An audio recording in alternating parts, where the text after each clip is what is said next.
This one's gonna be pretty crazy. We can't start it normal. Like, right. It has to be crazy. Welcome to Joy Tactics, the podcast dedicated to all things joyful, joyous, and meeting as many celebrities as humanly possible. Hosted by Eric Rahill, Nate Veroni, and Jack Bensinger. Enjoy. Well, I mean, this is a pretty special episode. I mean, this is like This is one of the most special episodes I think we've ever done. And if you're tapped into the YouTube show right now, you can see that there's a fourth square. That's right. And so it's a good day on Joy Tactics. We have none other than one of the funniest people on planet Earth. I'm not even fucking around right now.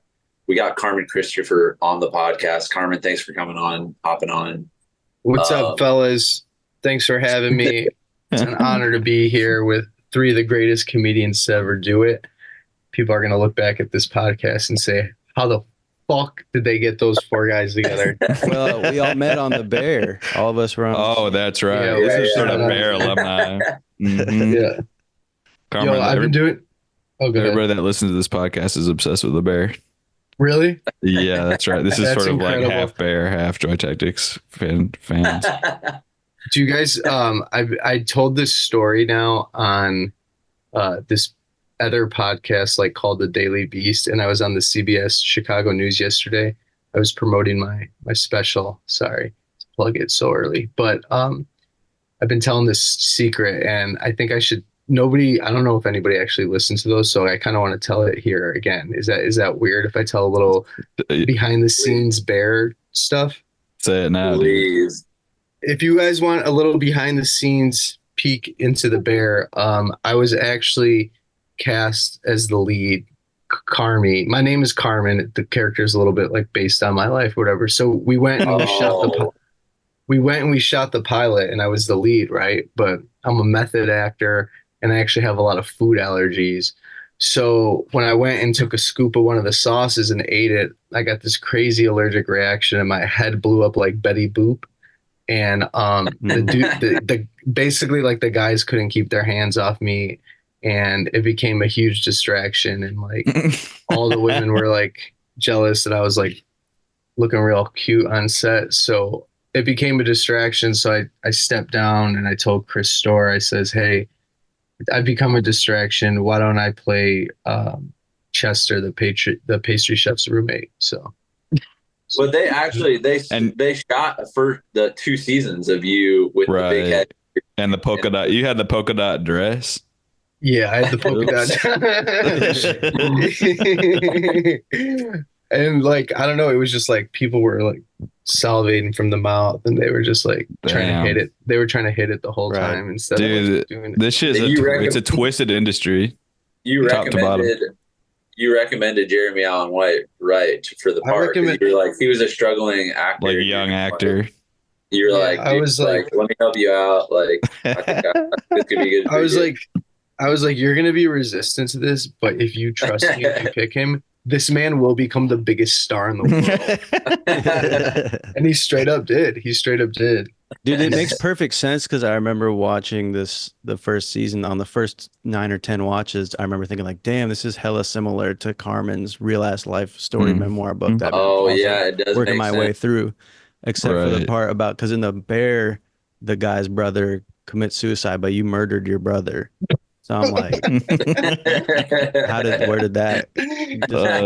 I wonder when they did that. I guess it's because sympathy. You want to have a likable. Yeah.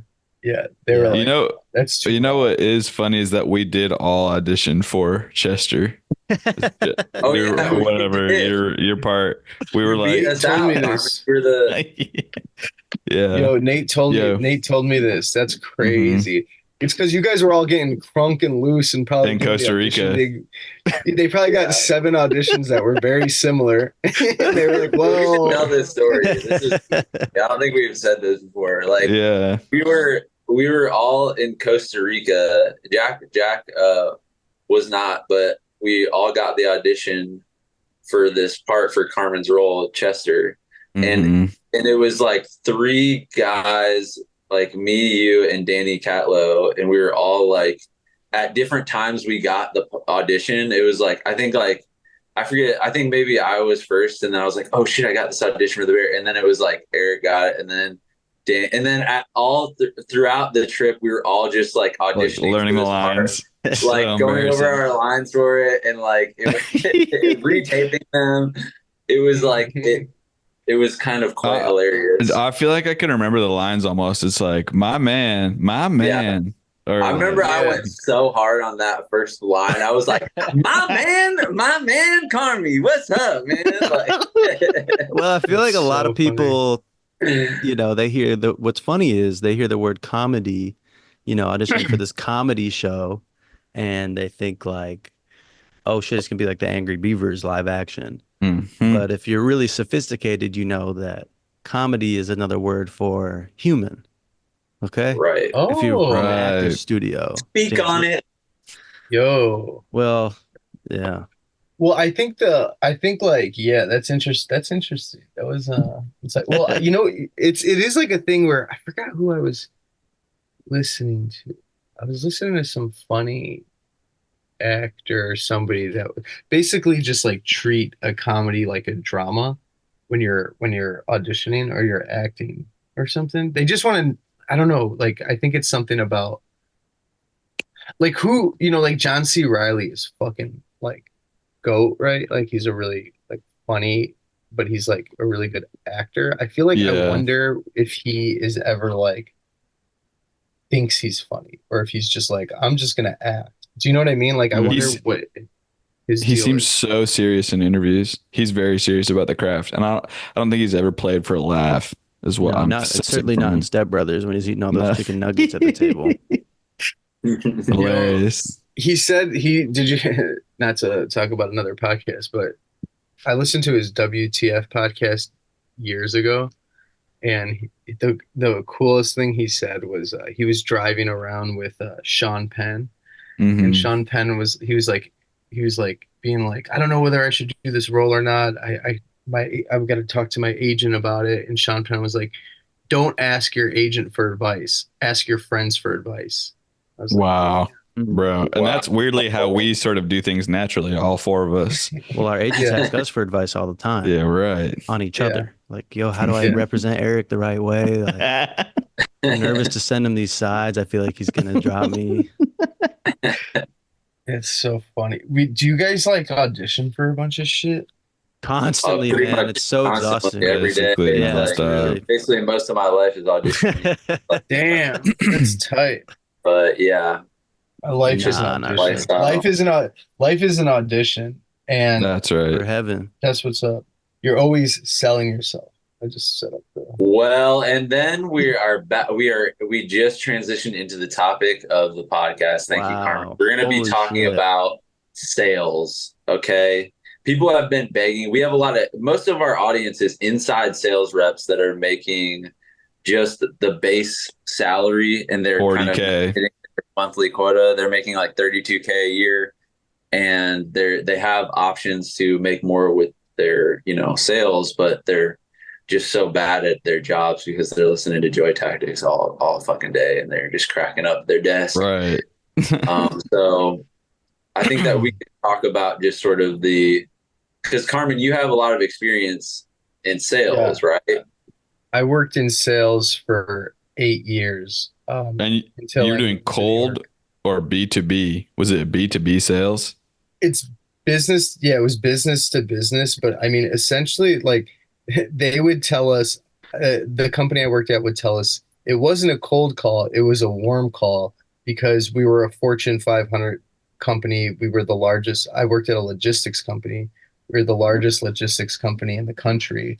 So they were like, it's a warm call, but that's bullshit. Like, I guess it's warm if they already know who you are, but essentially, like, if you're just calling somebody who doesn't know you, that's a fucking cold call. You're starting from, bear one. If you're getting introduced through somebody, like, sure, but like, my job was straight up like, I would go on Hoover's and, or which is like basically like a Google for like companies, and you can look at companies' financials and what they do.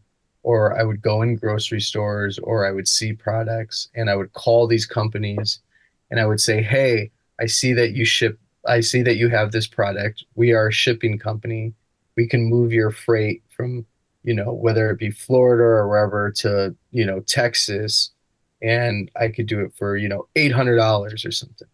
And so say I get a truck, I would get a truck for like $600. Then my company would make a $200 profit, and I would make 12% of that. That's all. It was damn. It was a grind, but like, yeah. I mean, like, so I did some hustle shit. Like I did when I was on Hoover's.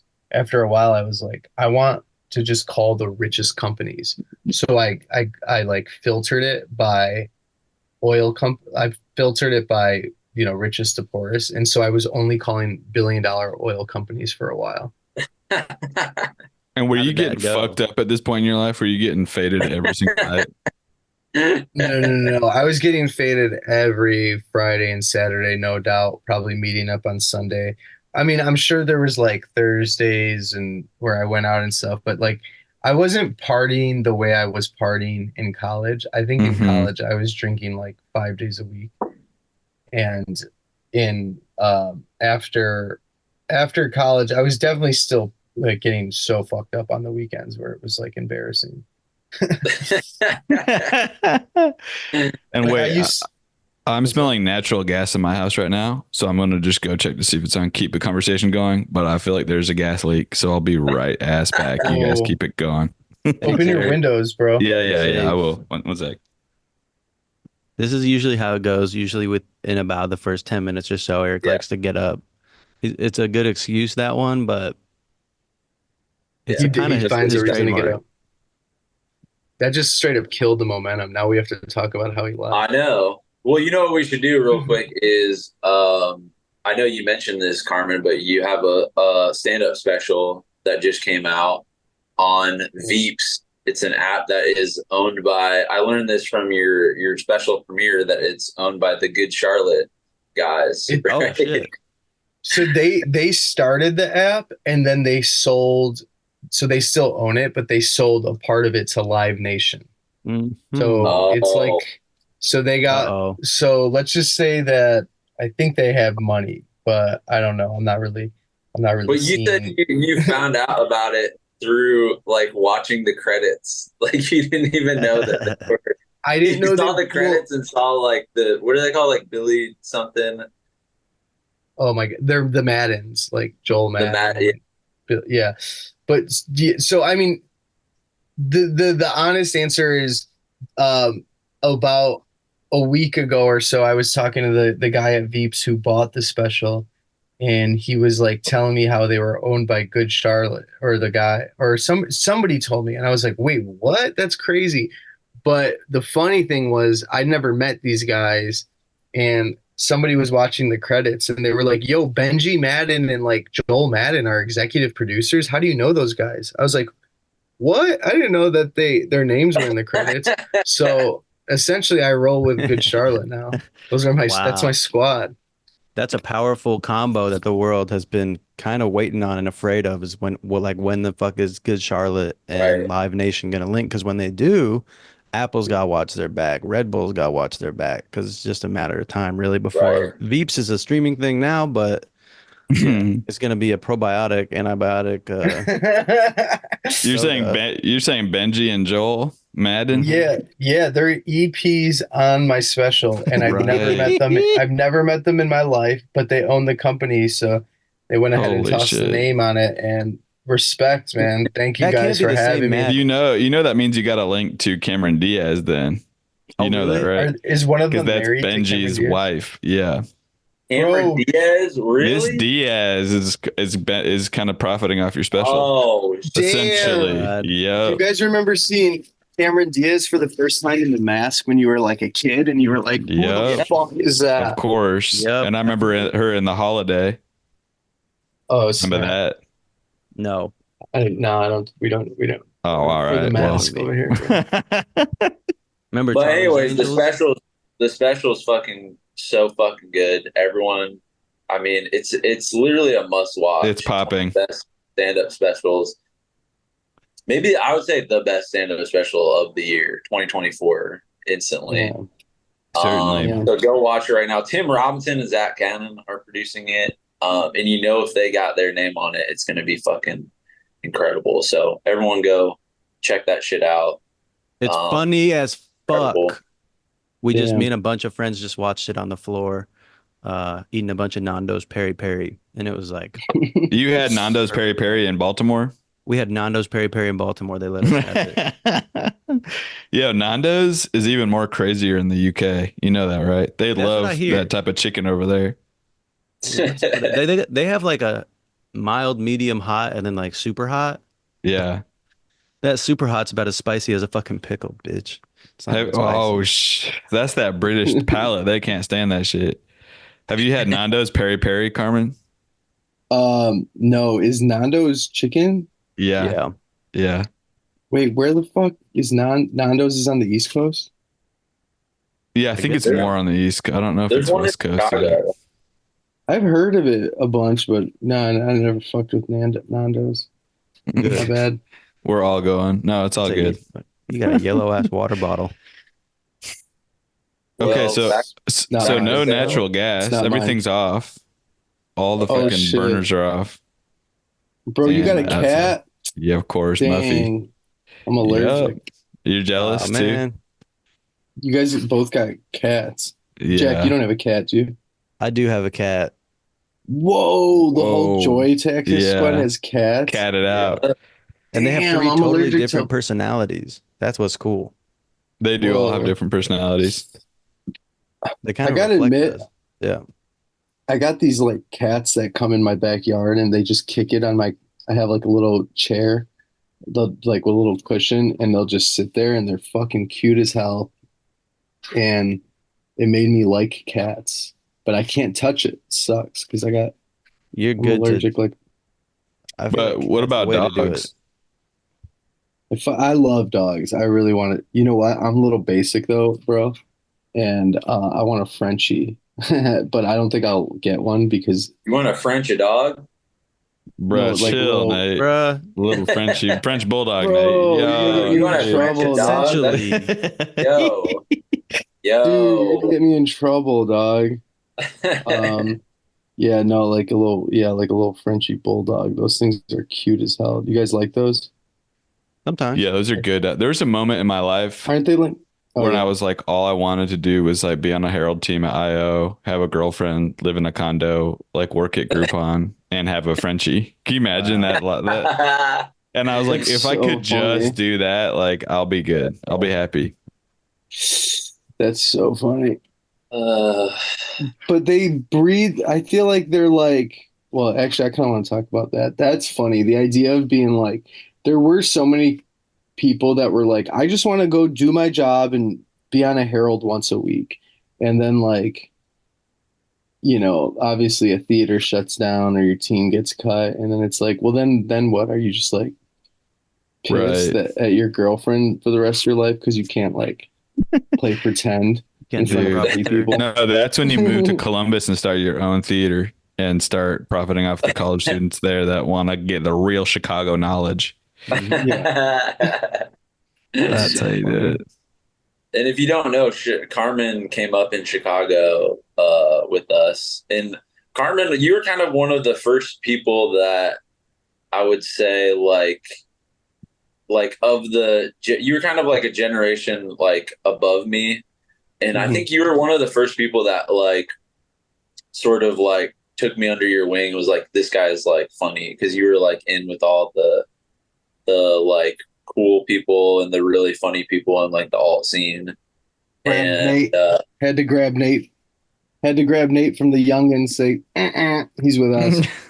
He's with us now. Sorry, dudes. He's with us. Yeah. We would do the most fucked up improv together. Like, I feel like we did like some 2-man stuff, like on and off, and also some sketch together with John Reynolds. But we would just have the most like just honestly like just disrespectful to the art form improv shows. It was truly like we got a show at the Annoyance. We did a 2-person show at the Annoyance, and we were like, basically like the set was like, don't ever think, if you think you're not like doing it. And so it would just be like, honestly, us like spazzing out and like probably like fighting and then like fucking and then like yelling and then like it was just like a big like fireball of just like like going under each other's legs, rolling on the ground. Like it was like almost like watching probably like two kids like on a huge sugar rush, like being like, you have 30 minutes to play for the rest of your life. Go nuts. Yeah. And we would go so hard. And it was like, you'd be like sweating. It was like, that can't be improv. It's it is disrespectful. Was this hella crazy sold out? Would you guys like pack it out and do like after Hell no, dude. What? There was like probably like, well, we got to a point when we were doing snack time where like we would have, because they gave us the midnight slot at IO. It was a show with me, John Reynolds, and Nate. We'd have shows with like 12 people there and we'd be like stoked. And then when we did like our big show, we were like, everybody come to like the best of. Then we like sold out the upstairs of the Annoyance, or the IO of the upstairs of the IO. And that shit was really fun. But it was like an hour. We ran so long. It would turn into like an hour and 20 minutes. It literally should have probably been like, it could have been like a banging show if it was like 44 minutes or something, like 40 minutes. But it was all new. So much we had dead all space. new material. Like we came up with like an hour and whatever and some change of new sketches every single week. It's like fucking, like looking back on that, that's insane. Like, it's insane. And also we never wrote scripts. We would just remember, you would just have to remember what you did. It was so stupid. Do you guys remember when Naomi Odenkirk used to come to Chicago? Yes. Bob Odenkirk. For those of you listening, Bob Odenkirk's wife was a manager, is a manager, or she probably still is.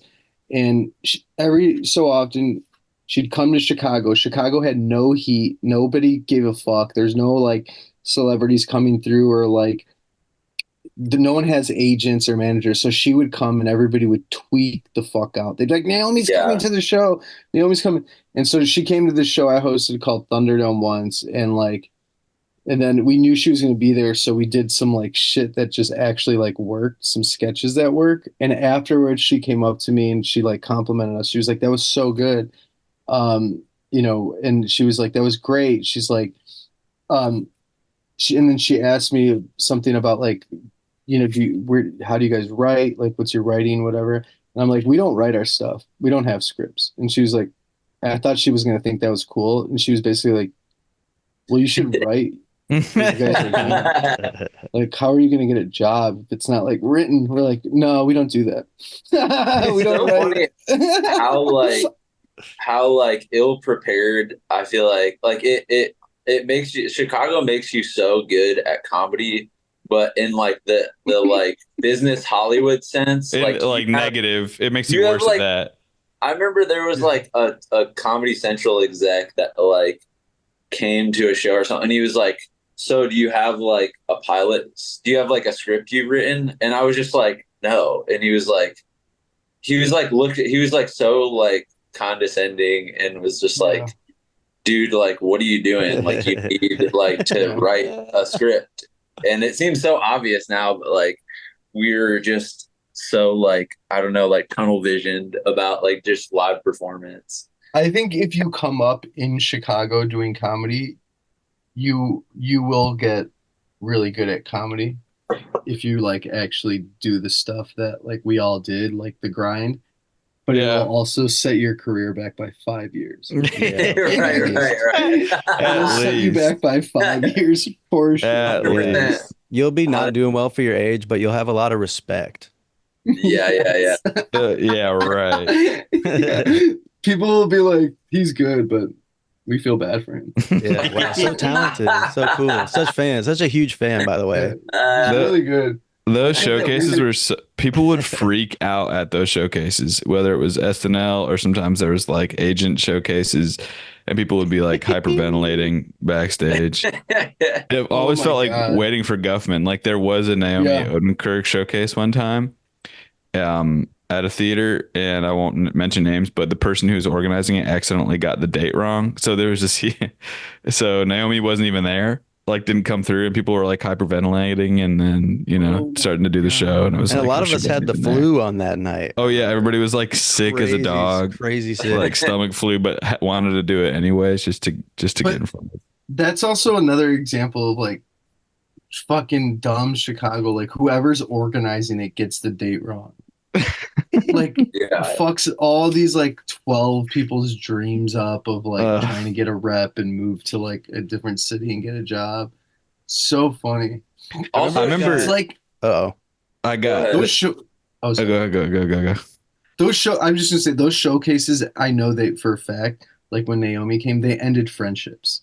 They ended for friendships sure because people would be like, "Why am I not on that showcase? And you're on that showcase, and so is on that showcase. Who organized the showcase? Oh, that person organized the showcase. I hate them now." Yeah, it's like what? Like that's your best friend. Just because Naomi didn't see you do a busted ass 5 minutes, it's crazy.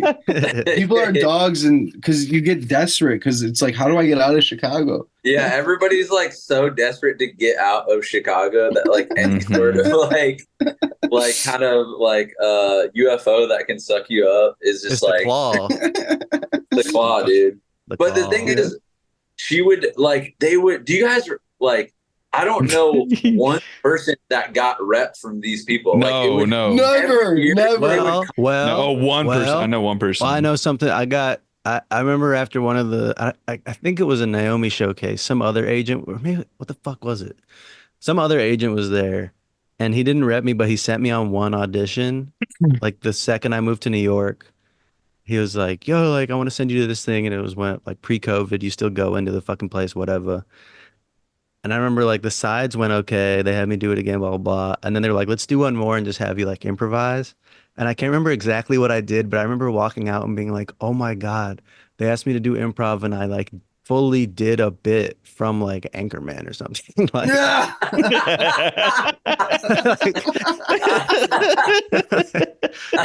in the moment, I thought I came up with it. And then I was like walking home and I was like, oh, fuck, like no way. I think that's from Anchorman. You got a boner? You got a boner? Yo, like we're walking around. And I never heard from that agent ever again. Yo, that's really funny. You might want to use that in a script or something. You're like hanging out with your like you're hanging out with your like wife's like you're hanging out with your like wife's friends and you like crack a joke and they like laugh and you're like, damn, I killed it. And then you realize you're walking home, you're like, fuck. And then they watch it. I don't know. It's Talladega Nights. I remember one time I did a showcase and like this really nice woman from this really small agency in Chicago like was like, that was so good, and like please email me, like let's chat. And I remember being like, okay. And then I talked to CAA and they were like just I think giving everybody cards, and I was like fucking I blew off the small agency so fast like I didn't need them at all, and then like sent like 4 emails to CAA and never heard back. Dude, fully thought I was like big time. Do you guys remember? Did you guys remember the Matt Miller dude that would like when I don't know, maybe like because for the timeline, folks, Eric and Jack, Eric, I'm sorry, and Jack kind of came on the scene as I was leaving, and Nate was kind of like a bridge between us, I would say. But for me, like my generation, there was like this dude. Also generation like 3 years apart, but like there's this dude like Matt Miller he was totally fine, totally nice, but you would pay him, he was like maybe like $400 or some shit. It was like not cheap, but it was a lot. It could have been cheaper, but he basically films your SNL 5. He just had a camera and he filmed it, and it was decent quality, like lighting and like in his house. No, he had like an office in the city, and it like, lighting, like blue screen, and his like whole claim was like, I've done Cecily Strong's tape in the past, and basically he just like all these people would go to him and be like, tape my 5, and then he'd be like, really great, I'm gonna send it to SNL. And then I don't know if like do you have his email? Do you still have that? email. That's crazy. We got to be working with his ass. So funny. But I don't know if he like it. But it was just like we were all like, oh my, like the only way out was like an SNL showcase. So everybody in Chicago wanted to do SNL. Yeah, and right. It was like, wait, they pick like maybe 2 people a year, and then they're going to every city. Like your odds are so low, 0.00. the stakes are so high. Yeah. So funny. And people are stabbing each other in the back for those things, and like fucking being mean. So I just found my Matt Miller showcase from 2013 finalized showcase. I just went in my email. Wow. Oh my God. Yo, if I watch this, you want me to read? But I think like people like got SNL like from like his workshop, right? Like there was like, I think like one person got it. You can, if you want to be like I don't want to call him like predatory, but if you want to like, there's some ways to make like some crazy amounts of money from the Chicago improvisers. In 20 years, when I start my podcasting school off of the backs of all you fucking idiots, while you guys are still on set getting fucking yelled at by some weird 30-year-old kid, director up and comer, I'm gonna be just chilling here. Podcast you guys, empire. I gotta tell you some of the characters I did, bro. Please. My showcase is fire. I have 1, 2, 3, 4, 5, 6, 7, 8, 9, 10, 11 characters in 5 minutes. No. Oh my God. I'm just gonna read. I'm gonna read some of the names I got. I got an Aziz Ansari impression. Of course. I got Mark Maron as a principal giving the morning announcements. Only comedians. I got the Fonz. Oh my God. I got a half Hispanic, half Hispanic, half mouse doing stand up. Oh my God. Yo, this is embarrassing as hell. Was Angel Rodriguez in there? Of course he had. Oh, this is pre Angel Rodriguez. This is Angel Rodriguez is a legendary character that Carmen would play in Chicago. Angel Rodriguez. I did Angel Rodriguez in my when I screen tested. Did you really? Yeah. This shit's embarrassing, bro. No, that's nothing. I did this as Sparta for as long as I could for my shit. You just screaming it. This is Sparta in every accent in the world. What was the character? Like you just like yelled, "This is Sparta"? No, I didn't really. I was joking. Sorry. Carmen, do you remember I came in and interviewed Holy Fuck when I was like 19 for school? Oh, yeah. Really? I don't know if you were there. Maybe you were there. But I was like, this is like 2012, and I like loved Holy Fuck. And I was like so nervous to do it. It was at the old Annoyance, like off Lawrence.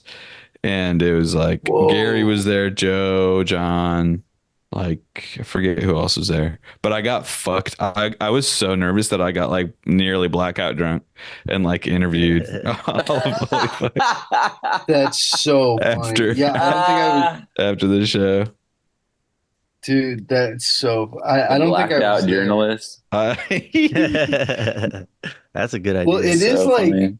It is funny too because it is like when you're in Chicago, like though, like they're like a random dude who's like on a Herald team that you think is a little bit weird, who makes like $4 an hour is like hilarious, is like a celebrity to you, full celebrity. It's like a guy who's like fully like cheated on his girlfriend with 3 other people. It's like piece of trash, but you've only seen him do a couple good shows. And you get like butterflies. You get, like, nervous. You're like, nervous around them. Yeah. It really is crazy. Yeah. Like the like the idols that you had coming up, and then like once you're outside of it, you're like, whoa, like you're fully in like a crazy like bubble that like it makes Jonestown make like perfect fucking sense. Someone was like, yo, you see them, they're like killing it. They have their own fucking place in Guyana. Come chill with like me and all my friends. Like we love you. Like I really think that you'd be good at chilling with us in Guyana. Yeah. Like if fucking Oh, you know like what? This is. Go ahead. Finish your thought, Jack. just Finish the Guyana thought. I don't want to thank you. Finish the A lot of people are Guyana thought. trying to I want to silence me hear around that. Guyana, by the way. It's fucking pathetic. Also the guy, like they most of those people were like young too. They were like 17 and shit, right? At Jonestown? Yeah. Well, Jim liked them, you know. But what I'm saying is like we were like in our 20s getting taken Right. advantage. Like we were like 25. Like, these are like 17-year-olds. We were too like, grown. well, Yeah. Jones had like, some older people. Yeah. Well, this is yeah. what I wanted to transition to is that, you know, so I feel like there is a big arm of like Second City that deals with like doing corporate workshops and helping like salespeople through the power of improv. Do you think that when you started doing improv, when you were working in sales, that it like helped you out in any way? Because like I feel like that is like a little bit of a scam, even though we are trying to book a corporate improv workshop in London when we go. But ours won't be like scammy. It'll be like legit help your Q4. Yeah, right. That's so funny. That's such a so there's when I started doing improv, I remember I told my mom, I was like the dream was to like become a comedian, you know, and but it was like I told my mom, I was like, hey, I'm gonna sign up for these improv classes. I think they'll help my sales, because I was like embarrassed to tell people I was doing improv because I wanted to be a comedian. But like, so I do think there was like people in my class who were like corporate, who were trying to like loosen up their speaking. And then I also, when I worked at my company, they sent like 12 people to IO for a corporate training, and they sent me not knowing that I already was like in the system. So like Greg Hess was my like corporate trainer, and he was like, what are you doing here? I'm like, this is like my job, my real job. And obviously I was like the only one who knew what I was doing in there, so it made me look like I was like a star. But like to him, in front of them, I mean, he knew that I was, but like they all thought I was like insane because it was like line games. You would play like line games. So long story short, like if you do it like a lot, it could help loosen you up as a speaker, but ultimately, no, absolutely not. Like if you take one class of something, you don't like, if you take one Spanish class, you're not like going to Mexico and speaking Spanish. You know what I mean? If you take one, you have to like do it over and over. I have some seminars I want to show you, Carmen. I have a couple seminars I want to show you, because you can make a big change in a young man, especially a military-aged male's life, in just one seminar, sometimes in just one interaction. The power of seminars. If someone's like on the brink of dropping out of college or something, and you like get them the idea of going to one seminar and it like making you better is incredible. That's kind of what Scientology is, huh? You remember that that famous Tony Robbins speech where the guy's like from Sweden or something, and he's like so nervous and looks depressed and sort of like, unfortunately, like a loser. And he stands up at the seminar and he's like shaking. He's so nervous. He's like, I hate myself. He's like, I hate myself. I hate everything about myself. And then Tony Robbins comes up to him and he's like, what is it? The red shoe? Is it your ugly ass red shoes? And then the guy laughs. He doesn't say ugly. Or he says something. But he's making fun of the shoes. He's making fun of the shoes. Yeah, yeah. He calls them bitch ass red joints. Yeah. Basically, yeah. He's like, you should, dude. I hate you too. Just first impression. I hate you too. And then the guy's cured. Basically. Wow. He's able to laugh at himself. And if you Google it, he did end it that year. No. No. Did he? No. Oh my God. He would like call people and be like, yeah, he would like his seminars. He'd be like, call your husband and divorce him now. Break up with him right now. And they did. They were doing it. And they would do it. Oh. Yeah, they would do it. Imagine getting divorced and then you like over the phone and then you hear a crazy huge like applause. Yeah. Man. End it now. Or sometimes they would do shit like, I want to kill myself, and be like, do it. Kill yourself then. Tony Robbins would say this? Yeah, because the idea was that like if you want to do it, like think about it and just do it because then it'll scare you out of it. But then it's like, but what if you do it? Yeah, I'm sure. Oh God. I remember that was a big part of the documentary. Like they would like there was like the people that would go to his like seminar. It was like there was a checkbox before you would go, and it said like, "Are you suicidal?" And like there was a large portion of people that like this is their last like thing that they're gonna go to like snap them out of that. So he's like very aware of Jesus. like The swag bag those better be on people. point. The food, Yeah. whatever they got in there, better be Right. The Yeah, catering must be fucking pot Tex-Mex catering. the lighting Delicious. in there. yeah. Bro, you know what my advice is if somebody's suicidal? What's What? that, man? And I'm serious. Oh, okay. Hit the gym 5 Mm. days a week. Start Mm. exercising. Yep. Yep. Well, Carmen, you were the first person to cold plunge. We were just talking about. Oh yeah, this. right. Eric, Oh, really? like you know how cold The plunging inner fire. You were doing is cold a- showers. Yeah. is Yeah. a Cold showers. pretty and shit, recent thing. You know what I'm saying? But you were doing this like I'm not kidding. Like 10, 15 years ago, you were taking cold showers, and I was everybody was like, "What do you? What?" Like I It was like I read this book. That book, what I think it was it is it called What Doesn't Kill You or something? It was like the Wim Hof.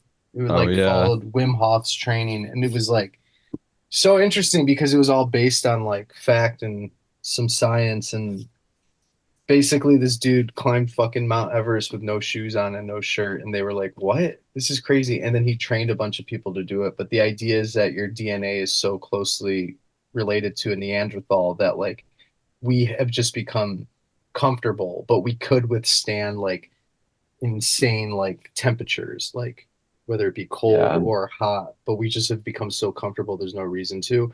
But the idea is, yeah, the cold showers, they like fucking and then I started doing it, and there's all these health benefits. Obviously people know about it now, I'm not educating anybody, but I remember the first time I did it, I did a 90-second cold shower, and I came out and I never felt so alive. I was like, holy fuck. Yeah, I had yeah. energy. I had energy for Yeah. like 4 hours. I was like, I'm different now. I don't even do Yeah. them anymore, but I should. I actually should. It's so easy to fall out of practice. Nate, do you do it every day?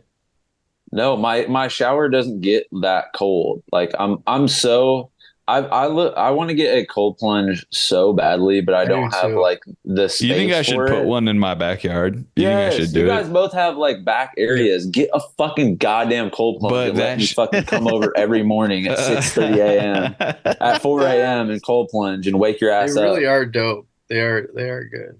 You're like screaming so loud every morning every time you get in. That's a great idea. One of you two should hire Nate to wake you up every morning instead of having Good morning. I would alarm love clock. to. Nate's Just gonna be shaking your basically house sitting for a couple, dog cat sitting for a couple. Yeah, days. yeah. Can you imagine that Yeah. in my house? Where at your place? I'm gonna- Why? Where you Yup. going? New York City, dude. To Monday. shoot? No, to do Rap World screenings. Ooh. Oh, is Yeah, Layla coming? yeah. The last couple days Nice. You guys are doing it at the at Bam. BAM. wow, that's Bam. tight. That'll Dude, be how are fun. those going great, the screenings?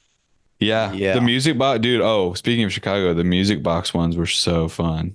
It was like Dude, a that's blast. awesome. I like don't It was want anyone unreal. to see it. I want everyone to see it in a theater with the audience. I feel like it It helps so much. Yeah, It changes it so much. Well, that's funny that you say that because watching my special at Brain Dead the other day, it was like, oh man, I wish people could watch it with people. This Yeah. will never happen again. I And then know. It's such a good.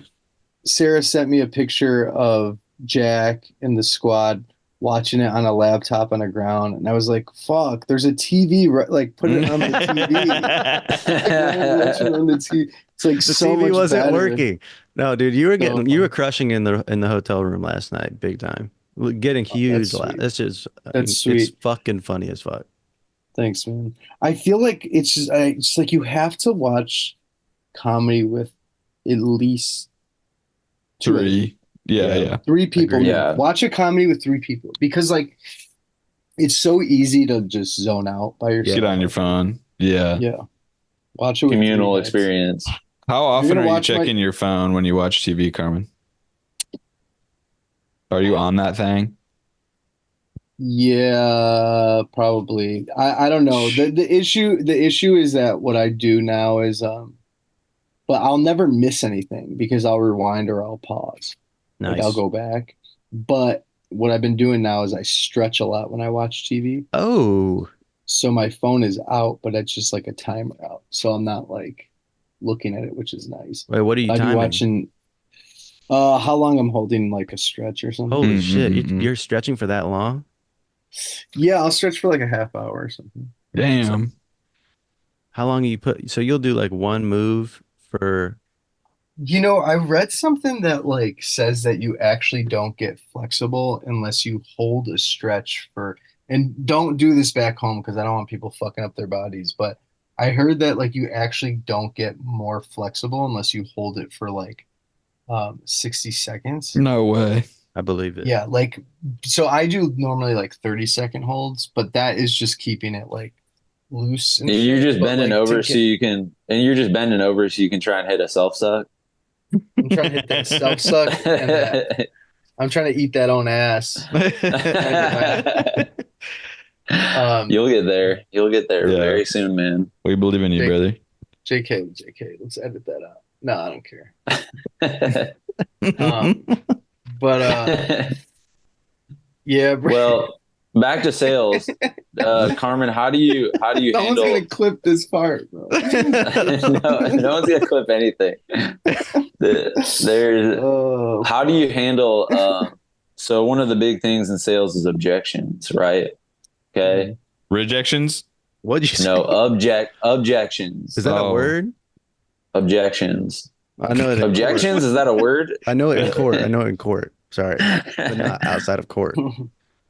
So how do you handle an objection? Were you like really hard with like if people like didn't want what you were putting out there, or did you like try like super hard to get them like back on board? Because I remember when I was in sales, like if they had an objection, I was just kind of like, yeah, you're right. Like I'll just see ya. Like At just a move certain- on. It's interesting. At a certain point, like at a certain point in my sales career, I had told myself that whatever I am doing is actually helping them. Like to sell somebody and to win them over, you have to believe in your product. And I Right. just wanted to like do good and make money and like, have my company like me or whatever. So basically I told myself that like, I have something that is worthwhile. And so when I would sell and if I would get it, like it was never like, yeah, I would definitely get rejected and it was like that's not it. But the whole idea was like I knew I wasn't gonna land anybody on the first call. So the whole idea was kind of like get their email address. So now I have their phone number and their email address. I have a different way of hitting them up. And then they're like, well, we don't have anything right now for you to ship. So then the idea was like, now I have their email. So instead of always selling them, I tried to become like an information hub. Like I would hit them up and be like, yo, this is what the market looks like today. This is where we have capacity. We have trucks here, here, and here. And this is what is happening in the industry. Fuel is up, or there's a hurricane coming. Yeah. So it's going to shorten supply and demand. So basically, what I'm doing now is like I actually am adding value because I'm helping them predict like spikes in prices and stuff. So then they're coming to me and being like asking questions. And then at that point, they're finally like, because with trucking, like people, they run it like their truck breaks down or there's an emergency. So I was like, yeah, maybe that's happened, but like the mob and shit. But so what I would do is I would be like, you don't have to work with me now, but just keep my phone number as an emergency. Like you're gonna need a truck, you're gonna get in a bind. And so then the sale was never over in my mind. It was like, well, you have my contact info. So what you're saying is you're building a relationship. It's 100%. a slow build. So how do you map that onto auditioning?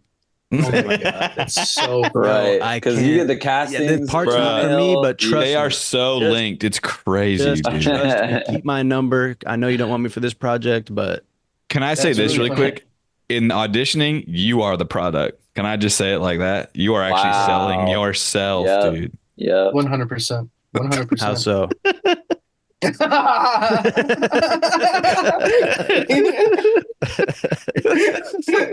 Yeah, I don't get it. Yeah.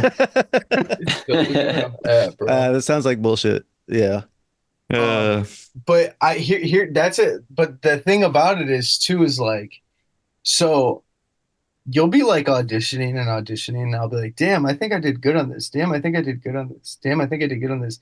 But then the same casting agent, like, the thing that sucks now is you don't build a relationship with the casting agent because everything's a self tape. Right. But it's like if you keep sending in good self tapes, if you're just like treating everyone like it's good, then like the eighth one, the casting agent's gonna be like, wait, what about that guy that like kept doing good, but he just wasn't a fit, you know?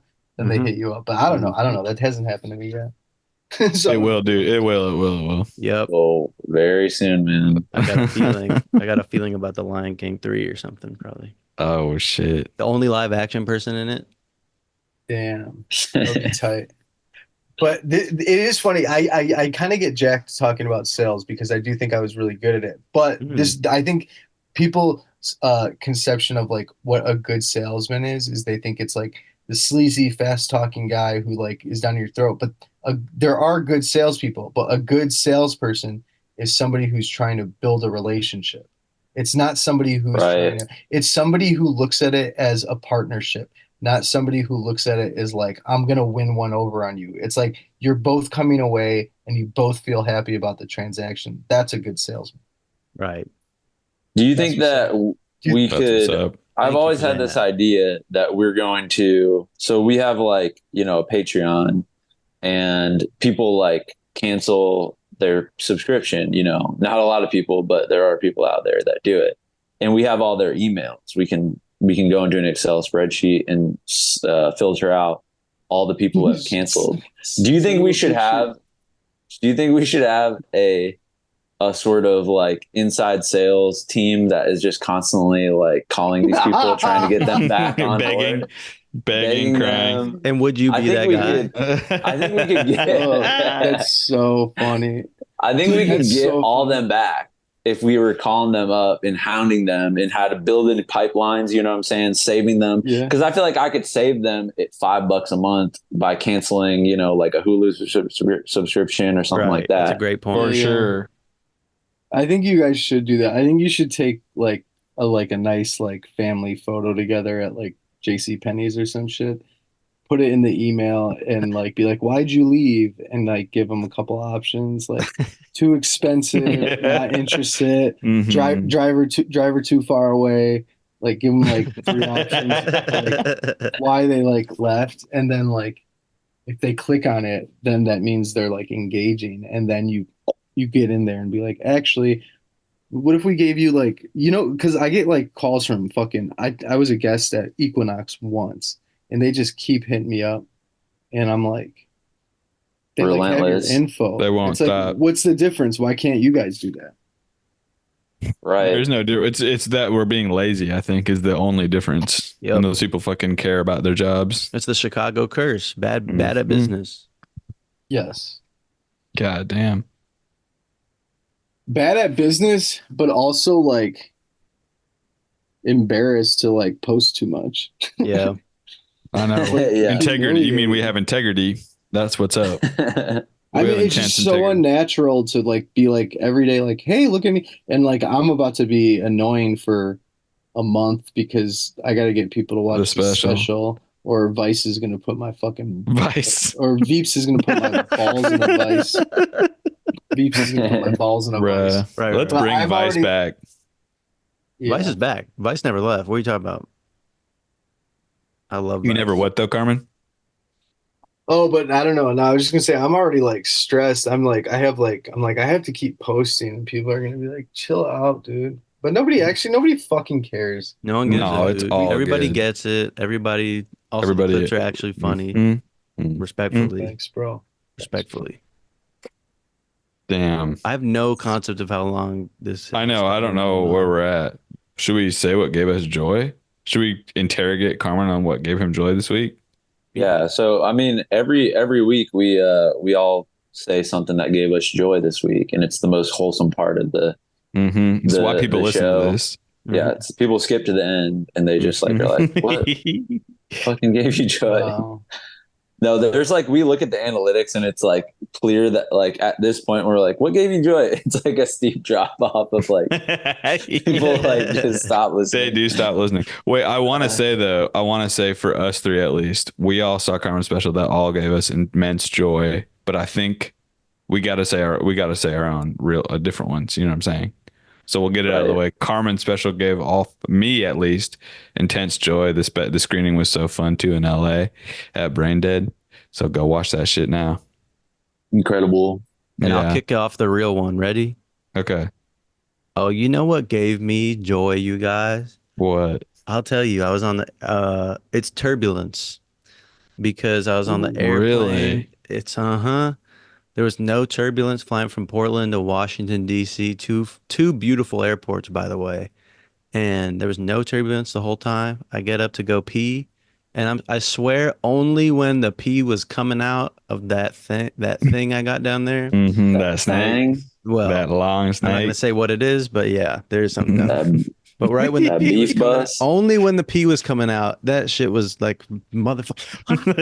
That shit was it was fun. And turbulence when you're standing, let alone when the pee's coming out. I was rocking with that. That was a good time. If they ever say don't, buckle your seatbelts, it's about to be crazy. You get up, smack your neck immediately, crack it right in half. Lawsuit. So funny. Wow. So, Nate, what gave you joy? Incredible. Carmen's got a sexy pose going on right now. Yeah. I feel like a lot. I'm just leaned up. I've been standing most of the pod. Oh, damn. Has anybody standed most of the pod? No, dude, you're the first that we know of. This is groundbreaking. What's on the floor? It's like mad junk, dude. I'm in my closet. Bro. Damn, that's a small. Hey, yeah. I've been up in this little thing. And you hung the water bottle up? Ooh, window. That's sick. Yeah. They not like Carmen's us. lying. They not That's like us. They not like us. They not like us. She's only A minor. Dude, Carmen, I cannot stop saying that since you popped on and said it the other week. It's so funny. I'm like, I'll just be walking around. I'm like, yeah. They not like us. They not like us. Hey, Drake, I heard you like them young. Just like walking around. Like, it's like so catchy. It's like insane. Well, you're so good at sea walking too. I just want to say that. Yeah, man. Walk. All right. So what gave me joy this week was I've been pretty consistently going to the gym and getting in weight training, and I've been like pretty consistent with it the last I don't know, like month or two. And I've been just kind of like the days that I don't go and lift weights, I'm like, I can kind of feel the difference. Like I feel better when I'm lifting weights, and I'm gaining, I'm putting gains on, I'm upping my weight. I'm really trying to push myself to the gym, which I don't do that often. And the last time I did, I herniated my disc in my lower back, which, be careful. So I'll probably get very injured in the next couple months doing this. Just no squatting. But I'm just not gonna do like no weight. Low weight. Yeah. Well, yeah, don't go all the way down on the deadlifts. Do a partial. I remember telling Carmen this like after I herniated my disc, we like saw Triangle of Sadness, and you're like, dude, you're in your 30s. You can't be fucking like doing this. You can't be lifting weights like that. And I was like, you're right. It's all about just like, well, I don't know, man. It's all about like the right form, and like you don't have to do like you want high reps and low weight. Hypertrophy. For you guys. But you can't injure yourself bench pressing, right? That's impossible. No, you can't. I hurt my shoulder doing it, but I've taken a break and now I'm back and I'm at full weight. Mm-hmm. They say you're supposed to do dumbbells because you get like an actual like natural like go down ROM straight bar. Is that true? Range of motion. dumbbells over the bar dumbbells, stuff. yeah. I think Winning everybody so should much. work with a trainer for like a week so that you like. I know that's where I fucked up. Is my form was just. I need to get on the subreddit of form check. Everybody on the subreddit should start posting their before pictures. And then we get then what we're gonna do is the Christmas Eve reveals on Christmas Eve. Everybody, you unwrap the present of your new fucking life and your new body. Wow, that's a great idea. Look at your own body for the first time. No mirrors for 6 months.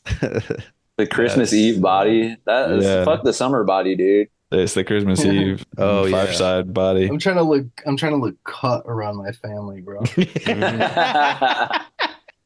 You're like pulling up the shirt to show the cum gutters. Well, it might be the last time you see some of those people. You never know, and you want them to take that, bro. Let's not get real like that.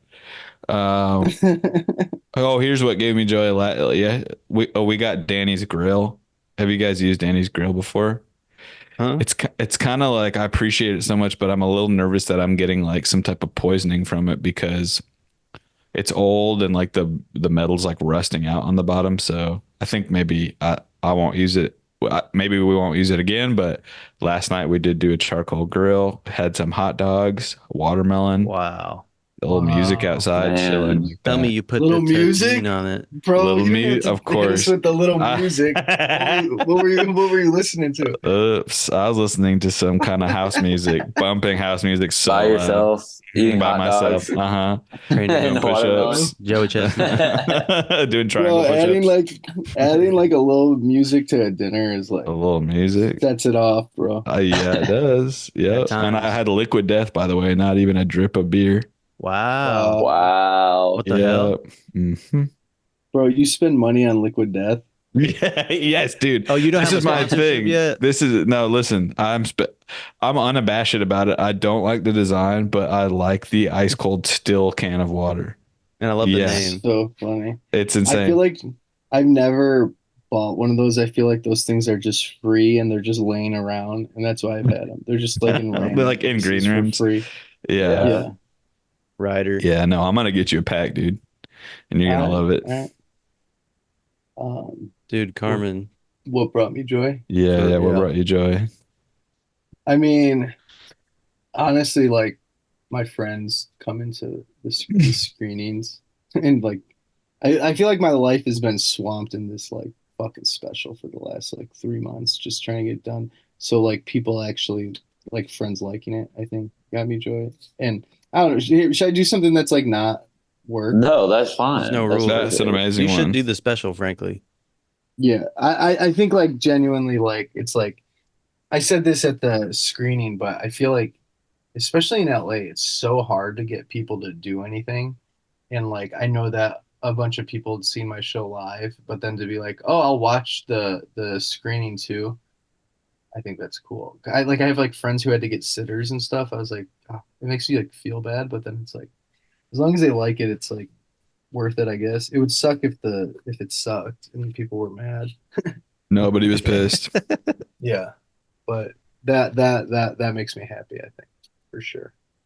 Oh yeah, well go watch it on Veeps. All the Joy Tacticals listeners. Only $5.99 for all access. Everybody's got $5.99. Just don't get the fries. When you get the burger, don't get the fries or something. Right. Like everyone's got $5.99. Easy. I'm gonna try a no fry year and see how much weight I lose. Not one fry for a year. You'll be damn. That could change. I'll be everything. 120 by Christmas if I do that. And you've been asking how can I support Carmen Electra? How or not Carmen Electra, my bad. Cameron Diaz. This is how. This is your way in. Mm-hmm. So remember that when you're watching the special, you're doing that for her. That's correct. Yeah, that's Carmen. That's right. Two Carmen. Oh shit. All right. Well, thanks for coming on, brother. Thank you for coming on, Carmen. You're the best. Everyone go stream that. And I didn't have headphones in for the first like quarter of it, so if it sounds weird, that's why. But again, you guys don't give a fuck. But Carmen, thanks so much for hopping on the thanks for hopping on the pod. You're the best, dude. We love you. You guys rock. Love you guys. You guys rock.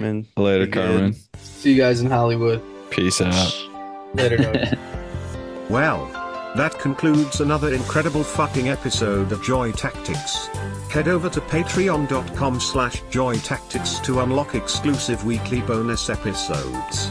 And make sure to follow us on social media where we post fire TikToks and hilarious shit like that. And if you loved the shit you just listened to, make sure to subscribe, rate, and leave us a review. Thanks for listening, and remember, we are shaped by our thoughts, we become what we think. When the mind is pure, joy follows like a shadow that never leaves.